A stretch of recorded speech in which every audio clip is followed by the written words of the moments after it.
শাককে ধুয়ে নিয়েছি, আদা বাটা দিয়ে দিচ্ছি, লঙ্কা কুচি, কাঁচা লঙ্কা দিয়ে, পাকা লঙ্কা দিয়ে দুটোই, পেঁয়াজ কুচি, বেসন, কর্নফ্লাওয়ার, একটু কর্নফ্লাওয়ার দিয়ে দিলাম, স্বাদ মতো নুন, পরিমাণ মতো হলুদ, ধনে গুঁড়ো, জিরে গুঁড়ো, পরিমাণ মতো জল দিয়ে এবার একটু এটা ফাটিয়ে নেব। পুরো মাখিয়ে ফেটিয়ে নিয়েছি। পাতিলে তেল দিয়ে দেবো, সাদা তেল ব্যবহার করব ভাজার জন্য।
একদম কমপ্লিট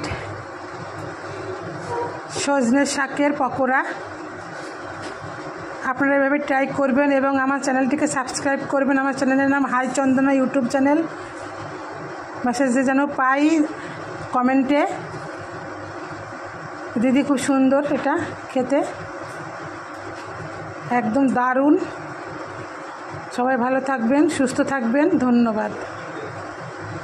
এই যে আমি ভাত খেয়ে নেবো এখন এই দিয়ে, এক প্লেট। এই যে আমি ভাত খেয়ে নেবো এখন এক প্লেট। এই দিয়েই রাত্রের ডিনার হয়ে যাবে।